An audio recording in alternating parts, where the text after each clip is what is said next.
death toll. 1,000 Americans now dead in the war in Iraq as bold new attacks erupt in a Baghdad slum. War, money, and politics, a record budget deficit. John Kerry wants to talk about that, but the president keeps pounding him on Iraq. Inside View, dramatic videotape of the terrorist siege at a Russian school as angry mourners mob Red Square. And Lifeline, America's most high-profile patient has millions of other baby boomers asking, is it too late to get heart healthy? From NBC News World Headquarters in New York, this is NBC Nightly News with Tom Brokaw. Substituting tonight, Brian Williams. Good evening. Late today, the Pentagon announced the war in Iraq has passed a sad milestone. 1,000 Americans have now died since the start of this conflict over 17 months ago. This was an especially violent day in one part of Iraq, a Baghdad slum called Sadr City. Just the latest bad day in a long military campaign that continues tonight for the Americans who remain there. We begin tonight at the Pentagon with NBC's Jim McLeshevsky. For the third straight day, American soldiers battled Iraqi insurgents in Sadr City on the edge of Baghdad. At least 35 people were reported killed, including one U.S. soldier. 4 other Americans were killed today in roadside bombings and attacks throughout Iraq. In Fallujah, American airstrikes reportedly killed as many as 100 enemy forces. At the Pentagon today, Defense Secretary Rumsfeld warned, as Iraq approaches national elections in January, insurgents and terrorists will do all they can to disrupt the process. And the likelihood is that they will increase the violence rather than decrease the violence. But at a time when the violence and the U.S. death toll are on the rise, reaching 1,000 American dead today, U.S. troops are being pulled back from the fight. Under pressure from the Iraqi interim government, the U.S. has pulled its ground troops out of 5 Iraqi cities, creating so-called no-go zones. The intent was to lower the profile of U.S. forces and encourage negotiations. Instead, it's turned the cities into relative safe havens for insurgents and foreign fighters, and temporarily tied the hands of American military commanders. We don't have control of the national capital, Baghdad, Najaf, Karbala, Ramadi, Fallujah. We've ceded huge parts of this country to insurgent control. Pentagon officials say it's essential Iraq regain control of the insurgent cities before the elections, and the U.S. military has a plan to do it. If negotiations fail, the U.S. would retake the cities by force, one by one, and turn them over to Iraqi security. The one obvious drawback is the Iraqis can't do it right now. They're not very well trained or equipped. But training Iraqis to provide their own security could take years, meaning the American death toll in Iraq will surely rise. Jim McLeshevsky, NBC News, the Pentagon. In the political world, today's news out of Iraq has already become a factor in the race for president, where Iraq was already dominating the debate today. NBC's David Gregory is traveling with the president tonight. On the campaign trail, today's grim milestone in Iraq added new resonance to an already intense debate over the war. More than 1,000 of America's sons and daughters have now given their lives on behalf of their country, on behalf of freedom, in the war on terror. The president in Missouri today spoke of American sacrifices, but more pointedly about what he sees as his rivals' inconsistency over Iraq. He woke up yesterday morning with yet another new position. Seizing on Senator Kerry's charge that Iraq was the wrong war at the wrong time, the president accused Kerry of parroting his one-time rival, the anti-war candidate Howard Dean, who said this at the height of the primary fight. I think this was the wrong war at the wrong time. The Bush campaign was also eager to highlight a Kerry statement from that same Democratic debate in May of last year, at odds with his current position. I think it was the right decision to disarm Saddam Hussein. No matter how many times Senator Kerry flip-flops, we were right to make America safer by removing Saddam Hussein from power. Kerry in North Carolina today disputed the notion that he's flip-flopped over Iraq, saying the issue is not his vote to authorize the war, but how the administration has used that power. It's not that I would have done just one thing differently in Iraq. I would have done everything differently in Iraq. At a town hall meeting today, Kerry, who is still struggling to clarify his war stance, sought to define the war in economic terms. And he chose for America to go it alone, and today, all of America is paying this price. Nearly 90% of the cost of this war is coming out of your pocketbooks. Tonight, Kerry campaign officials say in the coming days, the senator will do more to emphasize the cost of the Iraq war in economic and human terms, on a day when the war's death toll gave the Iraq issue more political urgency. David Gregory, NBC News, Columbia, Missouri. And now to the economy and another issue that could amount to gasoline around the flame of a presidential campaign, the massive federal deficit. The nonpartisan Congressional Budget Office reported today the deficit for this fiscal year will hit a record $422 billion. How bad is that number? As NBC's Chip Reed tells us tonight, it depends largely on who you ask. In Congress today, Democrats pointed the finger directly at President Bush, arguing that his tax cuts for the well-to-do are behind the exploding red ink and predicting dire consequences for the economy. It is going to mean a weaker economy in the future. It is going to mean higher interest rates. It is going to be a United States that continues to go around the world with a tin cup asking other countries to loan us money. But Republicans, including President Bush, see the new deficit number as good news, noting that today's $422 billion number, while a record, is $55 billion less than the Congressional Budget Office predicted 6 months ago. That, they say, is evidence of economic progress, what the Bush campaign called a sign of the economic growth that is a result of President Bush's leadership on tax relief. Republicans insist today's deficit number is no cause for alarm, noting that as a percentage of the economy, deficits were bigger in the late 1980s. One of the few nonpartisan voices to chime in today was the man behind the new deficit report, who ominously stated that the retirement of the baby boom generation is already placing a significant burden on the economy. It's here. I mean, there's no question. It's an important economic and budgetary phenomenon now. Both President Bush and Democratic presidential candidate John Kerry have proposed billions of dollars in new spending, proposals that could make future deficits even bigger. Chip Reed, NBC News, the Capitol. It has been nearly a week since the world first heard about that horrifying terrorist standoff at a school in southern Russia in which more than 300 people died. Tonight, for the first time, we are seeing what was going on inside that school on crude handheld videotapes recorded by the militants themselves. Here is NBC's Jim Maceda. The chilling footage aired on Russian TV tonight showed what it was like inside the school gym, hours after it became the flashpoint of the 53-hour hostage siege. Islamic militants, some in camouflage, have herded over 1,100 students, teachers, and parents onto the floor. Captives fanning themselves in the stifling heat. Militants seen wiring makeshift explosives around the hostages. A female hostage taker dressed in black points a pistol. The gym floor appears stained with blood.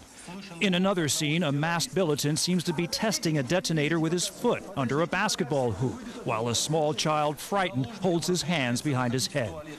This perhaps one of the bombs that exploded 2 days later, collapsing the roof and sending hostages fleeing, many to their deaths, as Russian forces stormed the building. The images were released on a day when hundreds of thousands protested across Russia against an unprecedented act of terror that killed more than 150 children.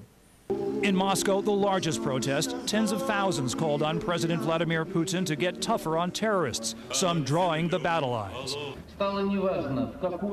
We can't tolerate this any longer, he says. Now there are heroes and there are enemies. Back in Beslan, there were dozens more funerals today and more grief from stricken Russian families as the death toll rose to nearly 340. And all over Russia, the fear that it could happen again. Jim Maceda, NBC News, Moscow. Some of the young survivors of the terrorist massacre at that school are now telling their stories, including two brothers, Aslan Zarasov, age 14, and his younger brother Soslan, who is 12. Both boys managed to escape, Aslan with burns on his back. Hear now what it was like for them, in their own words, beginning when the gunmen stormed their school. I was with my friends from school there on the ceremony when I saw the cars with Arabs who got out screaming Allah Akbar and shooting in the sky. I thought that this was some kind of game. They screamed, "Get into the building, quick!" I did not want to run away alone without my brother. He is my brother. I could not leave him alone. They gave us some water the first day, just in our palm, and only once let us go to the bathroom. They began to make bombs, stretched out from one wall to the other, on the rope, across and around the walls.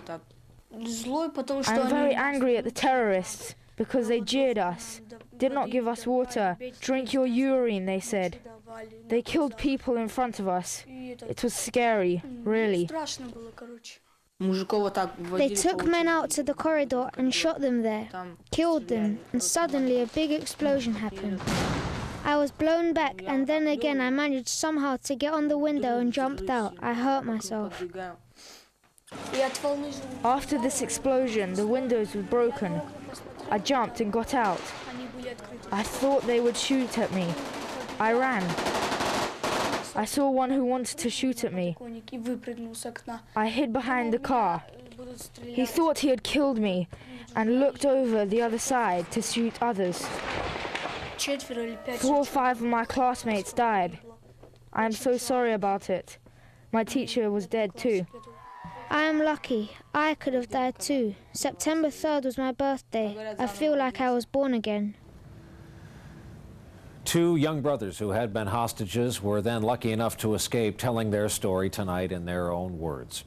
Up next, as we continue this Tuesday night, NBC News In Depth, our special series, 12 Ways to Make America Safer. Tonight, what's in the thousands of shipping containers that enter this nation every week and who's checking to see if they're safe. And later, America's talking about heart disease after a former president's close call that has a lot of people calling their doctors. NBC News In Depth tonight, our week-long network-wide series of special reports that we are calling 12 Ways to Make America Safer. Tonight, we look at America's ports. You may be surprised at how easy it is to ship goods into this country in containers that are never inspected. Some say it is a system the U.S. should and could fix, and fast. Here is NBC's Fred Francis In Depth. There are so many what-ifs, it's unnerving. That from a federal agent worried about nearly 8 million containers annually coming into U.S. ports. You're going to have to unload. It's deeper in. It's how China ships to Walmart, how wine comes from Italy. In New York Harbor today, so-called high-risk containers from Turkey drew 6 layers of inspection: dogs, radiation scanners, x-rays. Most of the people that work in this port saw those buildings fall down firsthand. We watched the attack. We know what they're capable of. We know they're capable of doing it again. Containers are the backbone of American commerce, and security around them no secret. Stop them, and the economy begins to crumble. And of the nearly 8 million containers, only about 6% get a close inspection. A low number, say terrorism experts, because this is where we are most vulnerable. And perhaps this is the easiest fix. Experts agree increasing inspection to 10% could create a quantum leap in protection and would be relatively inexpensive, a few $100 million. There's no question the system is open and vulnerable. Stephen Flynn, America's top port expert, was in Hong Kong today examining a safer system. One thing that is actually being done here in Hong Kong as a pilot is to scan every container that comes on a terminal that would end up on a ship heading for the United States. That's part of the Homeland Security plan. The other is operational but understaffed, putting agents in places like Rotterdam inspecting more containers, though only 100 agents are now in only 24 overseas ports. 16 is the 2 good ones. I don't know where the other 2 are at. How to determine a suspect container? Homeland Security Chief Tom Ridge today showed off the National Targeting Center for the first time. Here, a container's origin and contents are analyzed. This is a state-of-the-art hub where we can pinpoint all potentially high-risk cargo, enabling more effective inspections overseas and here at home, making America safer right now. Fred Francis, NBC News, New York Harbor. And our series continues here tomorrow night when we'll look at security at nuclear power plants in this country. Some say one important change right now could make this country a lot safer. Up next when we continue, after back-to-back hurricanes counting up the emotional and economic cost in Florida. There are weather extremes to show you again tonight. First, we go to western Japan, where a powerful typhoon has killed at least 3 people, forced thousands out of their homes, and knocked out power to about 1 million households. 25 crew members from 2 cargo ships are missing in stormy high seas. And in China, it is the rainy season now. Torrential summertime storms have caused deadly floods and landslides there. More than 100 people are dead or missing. Many more are trapped by swirling and muddy waters, and more rain, sadly, in the forecast. Of course, here in the U.S., so many Floridians are desperate to return home after Hurricane Francis. They're ignoring state officials' pleas to stay off the roads, making things even more difficult for emergency crews working to clean up the damage and turn on the lights. And there is the cost of quickly mounting storms, one on top of the next. Here is NBC's Martin Savage. When it comes to punch, Francis was no Charlie, but she could run billions ahead. Initial insurance estimates for Charlie are $6.8 billion. For Francis, they're as high as $10 billion. Charlie was much quicker in hitting and exiting the state. Francis was wider. Hardest hit, officials say, was tourism. Visitors stayed away Labor Day weekend, and though 3 million evacuated Floridians took their rooms, they just hunkered down. Florida's $9 billion a year citrus industry was pummeled again. Next month, we've been picking some. In Sebastian, the only commercial fishing marina for 60 miles is out of business. A disaster, you know, it's shock and awe. I mean, I'm still a little dazed by it. It's the blow to small business that offers the biggest glimpse of the financial picture. Many remain closed without water or power. Where do you start? At Barbara Logan's Seaside Hotel, it's a mess. The beach starts at the front desk. The ocean squishes at her feet. Her insurance deductible is $40,000. A lot of people are going to be reading one of these, their insurance policies, 8 pages of fine print of essentially what's not covered. But the big print spells it out. This policy contains a separate deductible for hurricane losses, which may result in high out-of-pocket expenses to you. In Florida, the full price of Francis is still almost anyone's guess. But it's a cost almost everyone's expected to pay. Martin Savage, NBC News, Melbourne Beach, Florida. On Wall Street today, investors just back from the Labor Day weekend were apparently in a buying mood. The Dow was up nearly 83 points. NASDAQ was up 14. We'll be right back with what they're calling the Bill Clinton wake-up call for baby boomers, now wondering about their hearts. NBC Nightly News with Tom Brokaw, brought to you in part by Aflac. Ask about it at work. Here in New York tonight, former President Bill Clinton is said to be resting comfortably after his quadruple bypass surgery yesterday. Many Americans are still getting over the shock that the former president, who appeared so fit and vigorous of late, was apparently a heart attack waiting to happen. And it has a lot of Americans wondering about all those years of not so heart-healthy behavior. Our report tonight from NBC News Chief Science Correspondent Robert Bazell. David Hunke did not pay attention to his many risk factors for heart disease. I felt pretty good. Then on his 50th birthday, he had a heart attack. It is an all too common story, and cardiologists hope Mr. Clinton's case will inspire millions to take steps earlier to reduce their risk. Well, this is very clearly a wake-up call to all of America that treating cholesterol is very important. Thank you. The former president did lose weight recently. It wasn't enough to reverse years and years of unhealthful living. Mr. Clinton also took stress tests and said he aced them for 4 or 5 years. The problem, the test can miss severe blockage. A negative stress test does not make you immune from having a heart attack. In fact, there is no good test for people without symptoms. You're going to have a series of breath holds. Doctors are working with heart CT scans, but most say they are still unreliable, and they expose the patient to huge doses of radiation. Doctors say it is important that people understand that even though Mr. Clinton got bad heart disease, it is never too late to try to reduce the risk. What is needed is well known. Stop smoking, exercise, avoid saturated fats, and get your blood pressure and bad cholesterol way down. The experts say Mr. Clinton missed a big chance when he stopped taking a statin, a cholesterol-lowering drug. Had he been on a statin medication with much lower cholesterol levels, that might have prevented his developing these severe blockages. As for David Hunke, he now takes a statin as part of his comprehensive program to prevent more heart disease. Doctors wish more people would think about prevention before the disease strikes. Robert Bazell, NBC News, New York. That is Nightly News for this Tuesday evening. I'm Brian Williams reporting tonight from New York. Tom Brokaw will be back here with you tomorrow night. Good night.